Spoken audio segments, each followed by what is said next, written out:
Buenos días, presenta Javier González, Samuel Garavito, Sebastián Tengo. Criptografía asimétrica. La criptografía trata del diseño e implementación de sistemas secretos. Tenemos un emisor que quiere enviar un texto. Mediante un algoritmo va a convertir a algo que sea totalmente legible ante algún tercero. Nuestro receptor conoce el algoritmo inverso para ver qué es lo que le está llegando. Ahora, utilizando esta tabla podemos convertir el alfabeto español a números y así trabajar aritmética modular.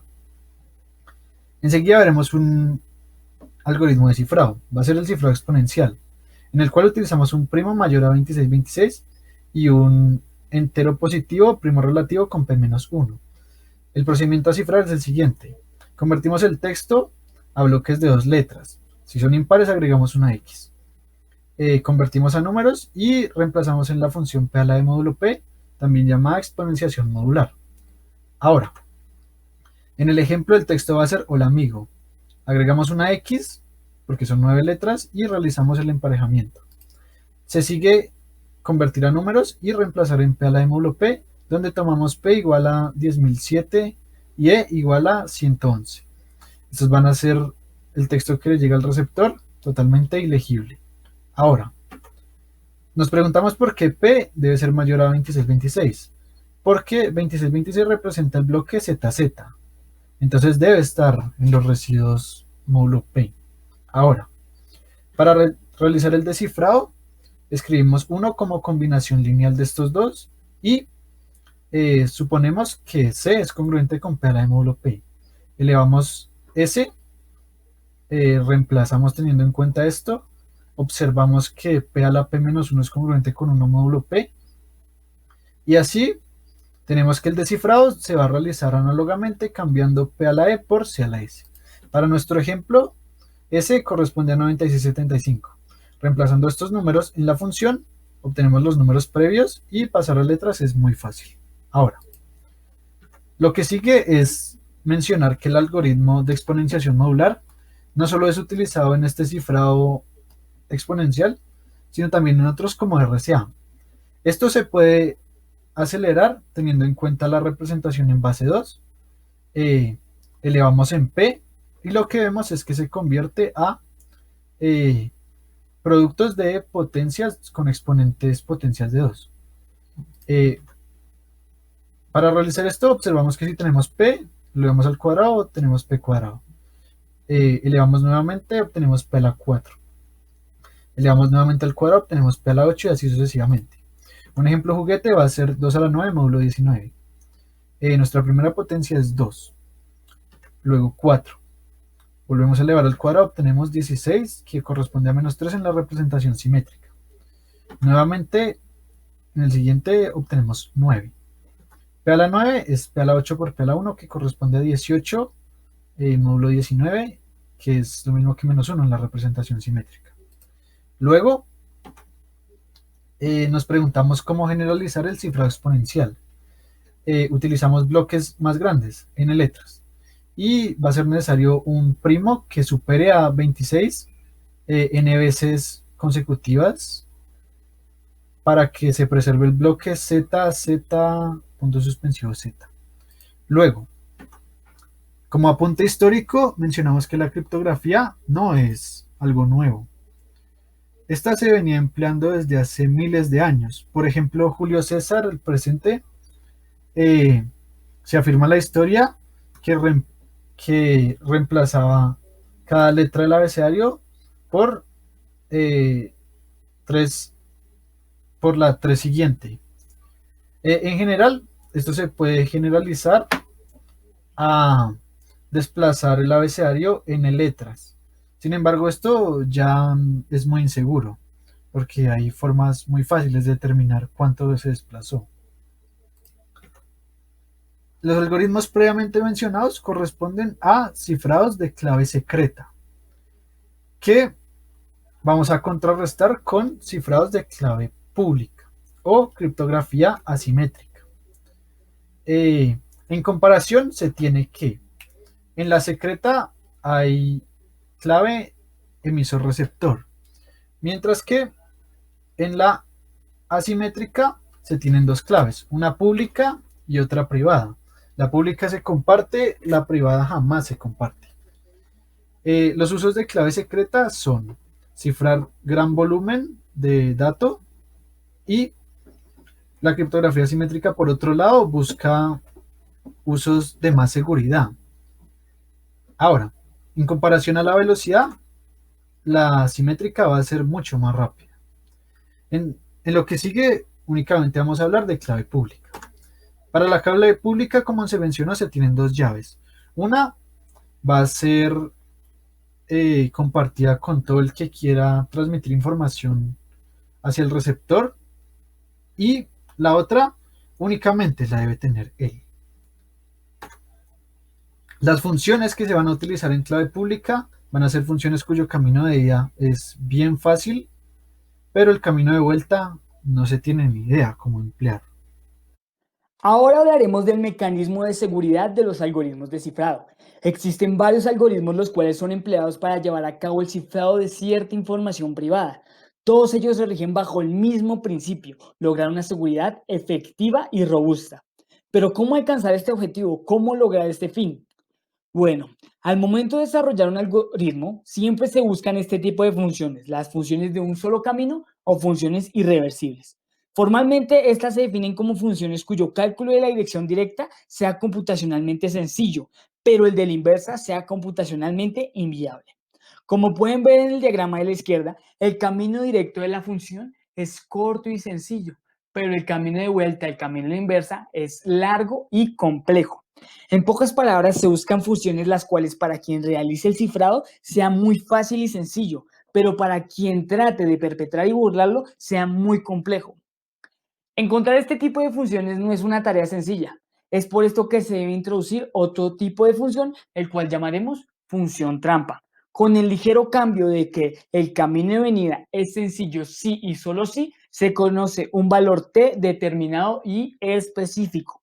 Este valor es de lo que ya hemos venido hablando y conocemos como llave privada.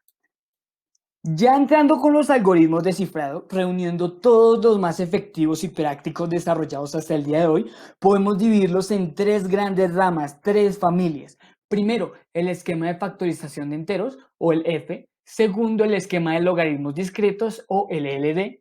Y el tercero, el esquema de curvas elípticas, o el EQ. Todos se rigen bajo el mismo fundamento del mecanismo de seguridad del cual ya vimos. Entonces, primero, el esquema de factorización de enteros. Bien es sabido y lo hemos visto en varios cursos, incluido este, que encontrar la descomposición en factores primos de un entero no es una tarea fácil, es complicada y es ampliamente estudiada en la teoría de números. Este problema de factorización dentro de la teoría de la complejidad se categoriza como un problema de tipo NP. Formalmente su definición, un problema que puede ser resuelto en tiempo polinómico por una máquina de Turing no determinista. Dentro de la teoría de la complejidad tenemos dos tipos de problemas, los P y los NP. Estos dos problemas hacen parte del conjunto de los 7 problemas del milenio donde existe la duda de si P igual a NP. En pocas palabras y sencillas, los problemas P son los problemas fáciles de resolver para los computadores, mientras que los NP son problemas difíciles de resolver, pero el resultado es fácil de comprobar. Todo problema P es NP, todo problema fácil de resolver es fácil de comprobar, pero todo problema fácil de comprobar es fácil de resolver. En el caso de que esto fuese cierto, nuestro esquema de factorización de enteros se derrumba, se viene para abajo. El principio de función trampa que utiliza este algoritmo está sujeto al problema computacional NP. Si la igualdad se diera, todos los problemas NP tendrían un atajo oculto, el cual permitiría dar soluciones rápidas. De los algoritmos pertenecientes a esta familia, el algoritmo más prominente es el RCA, el más destacado. Segundo, el esquema de logaritmos discretos. Inicialmente definiremos qué es un logaritmo discreto. Es muy parecido a la definición usual, pues un logaritmo discreto de h en base g se define como el k que pertenece a los enteros tal que h igual a g elevado a la k. Todo esto trabajado sobre un grupo cíclico. La importancia de la implementación del método de los logaritmos discretos radica en el hecho de considerar el logaritmo discreto como la operación inversa de la exponenciación en un grupo. En este caso, la función trampa vendría siendo efectivamente la exponenciación, una función con métodos sencillos para su cálculo, donde su inverso, el logaritmo discreto, no siempre puede realizarse de forma efectiva. Los algoritmos prominentes de esta familia son el intercambio de Diffie-Hellman y el algoritmo de firma digital de CA. También podemos mencionar algunos algoritmos importantes, pero no tan representativos, como el método de encriptación ELGAMMA o Massey-Omura. Tercera y última, el esquema de curvas elípticas. Esta familia en sí utiliza un método para aumentar aún más la dificultad o complejidad de la familia de los logaritmos discretos. ¿Cómo funciona?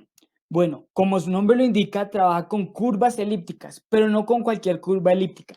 Emplea curvas elípticas de esta forma: y al cuadrado igual a x a la 3 más a por x más b, donde los coeficientes pertenecen a un grupo cíclico. En esta imagen pueden ver un ejemplo de una curva elíptica de esta forma, pero ya en el plano real. La curva en concreto es y al cuadrado igual a x al cubo menos x. Resulta que el conjunto solución de la curva elíptica, es decir, los x y y que satisfacen esta ecuación, más un punto O, el cual llamaremos el punto en el infinito, esto ya es un concepto topológico, forman un grupo cíclico sobre el cual es posible trabajar métodos de los sistemas de logaritmos discretos. Así trabaja esta familia. Como vimos en la familia de los logaritmos discretos, la anterior, entre los algoritmos más prominentes están el intercambio de Diffie-Hellman y el algoritmo de firma digital. Como es lógico, ahora en esta familia los algoritmos prominentes están los mismos, pero en su versión por curvas elípticas. En cuanto a los niveles de seguridad de los algoritmos, las tres familias se distinguen por requerir operaciones aritméticas con operandos y llaves muy largas. Cada algoritmo tiene un nivel de seguridad, el cual llamaremos n, y este se determina por medio del mejor ataque de vulnerabilidad al mismo. Entonces, un algoritmo tiene un nivel de seguridad de n bits si el mejor ataque de vulnerabilidad requiere 2 a la n pasos. Es muy importante tener presente que aunque un algoritmo llegue a comprender niveles de seguridad muy elevados, muy altos, no existe a día de hoy técnica alguna la cual me garantice la inviolabilidad de mi sistema. Entendido esto, ¿qué me dice esta tabla? Pues dependiendo del nivel de seguridad que yo requiera, para cada una de mis familias necesito una longitud en bits de los operandos y llaves utilizadas por el algoritmo. Eso me muestra. Claramente, también nos deja ver una gran diferencia entre la familia de curvas elípticas y las otras dos. Gran ventaja de esta familia para aplicaciones donde los requisitos de tamaño de memoria son exigentes, son altos. ¿Qué más nos muestra? Que de los niveles de seguridad presentados, el que provee mejor equilibrio de seguridad a término largo es el de 128 bits, con llaves largas y suficientemente justas para las tres familias. Ya introducido todo eso, ahora entraremos de lleno con algunos algoritmos de clave pública. Existe una amplia variedad de algoritmos de clave pública, pero centraremos nuestro estudio en los siguientes. El algoritmo de mochila superexponencial utiliza sucesiones de números crecientes que transforman un mensaje en secuencias binarias. Es un algoritmo de fácil implementación que puede ser hasta 100 veces más rápido que RSA, pero requiere mucha más capacidad de memoria. El intercambio de clave de Diffie-Hellman permite la comunicación entre dos usuarios. Para 1976, la época de desarrollo de este algoritmo era muy apetecido y eficiente, pero hoy en día se sabe que puede ser vulnerado con un tipo de ataque que se conoce como hombre intermedio. Supongamos que dos usuarios están utilizando WhatsApp para comunicarse. Cada uno de ellos tiene un chat encriptado que nadie más puede tener. No obstante, si la empresa quisiera por alguna razón intervenir la conversación, puede hacerlo y puede desencriptar los mensajes sirviendo como un puente de comunicación. Los algoritmos de firma digital sirven, por ejemplo, para realizar compras en línea en épocas actuales, porque supongan que yo como usuario quiero realizar una compra de un producto por internet. Yo con un banco ya poseo una clave pública que es la clave de mi cajero automático. Pero para que el banco valide mi identidad y que realmente yo sea la persona que esté realizando la compra, me envían una clave dinámica o una clave privada. Con las dos claves, la pública y la privada, el banco realiza una comprobación de identidad y permite realizar este tipo de procesos. Realizaremos la explicación del algoritmo de RSA porque es un algoritmo que involucra muchas ideas de la asignatura de álgebra abstracta y adicionalmente es muy didáctico para su enseñanza. Vamos a establecer la comunicación entre un usuario A y B, pero para efectos lúdicos les presentamos a Alberto y a Beatriz. Alberto quiere enviarle un mensaje encriptado a Beatriz. ¿Qué tienen que hacer ellos dos para tener una comunicación encriptada? Pues tienen que seleccionar un módulo de encriptación que va a ser el producto de dos primos desconocidos. Esos primos se recomiendan que sean de 1024 bits, es decir, que sean muy grandes por niveles de seguridad. Por supuesto, para todo el mundo estos primos no son conocidos, pero para los usuarios sí. ¿Cómo funciona? Pues Alberto va a seleccionar dos primos que él quiera, por ejemplo, 487 y 1049. El producto de ellos dos va a ser el módulo del cifrado de Alberto. Beatriz realiza un proceso similar para obtener su propio módulo. Ambos usuarios van a calcular el indicativo phi de Euler para el módulo, que viene dado respectivamente como los primos menos 1 multiplicados entre sí. Damos un ejemplo. Si Alberto quisiera calcular este phi de su módulo, pues utilizaría 486 y 1048.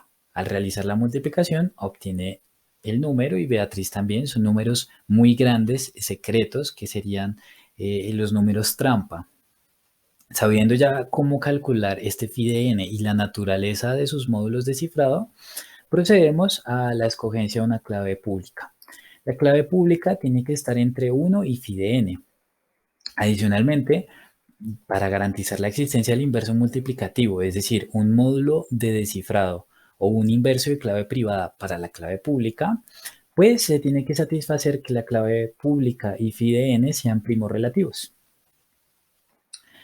Un dato curioso es que a modo estándar se puede seleccionar la siguiente clave pública, el número 4 de Fermat, que en sus distintas representaciones pues es 65.537. Este número, a través de diversas investigaciones, tiene propiedades interesantes en la criptografía y en los niveles de seguridad para RSA. ¿Cómo calculamos las claves privadas? Bueno, Alberto seleccionó esta clave pública 41 y ya sabemos cómo poder calcular su módulo de cifrado.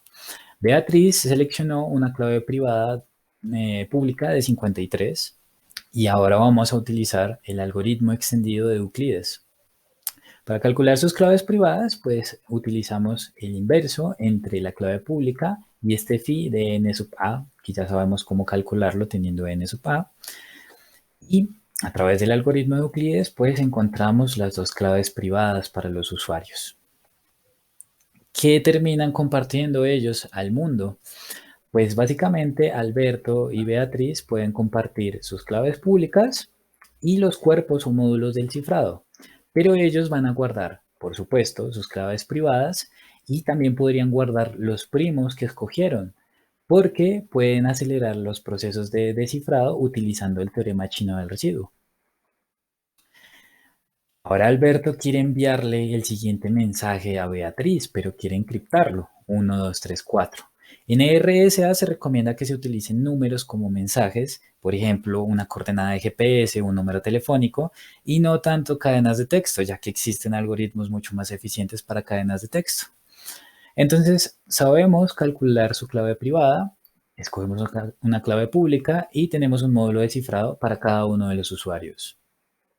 Alberto procede a hacer un cifrado. Entonces toma el mensaje que quiere encriptar, lo eleva a la clave pública de Beatriz, módulo, la clave o el módulo de cifrado de Beatriz, obteniendo pues 1, 2, 3, 4, el número elevado a la 17, módulo 46.031, y obtiene el número que servirá como mensaje encriptado del original. Ahora Beatriz quiere desencriptar el mensaje de Alberto. Entonces utilizaría el mensaje encriptado elevado a la clave privada que ella posee, módulo de cifrado 46.031 y obtiene el mensaje original. Una pregunta muy natural es, bueno, ¿qué ocurre con estas credenciales de Alberto? Por supuesto, cuando Beatriz le envíe un mensaje encriptado a Alberto, él va a poder descifrarlo pues con sus claves privadas. Este ejemplo lo hemos utilizado para poder realizar una claridad de todo lo expuesto hasta el momento. Esperamos haya sido de su agrado. Muchísimas gracias.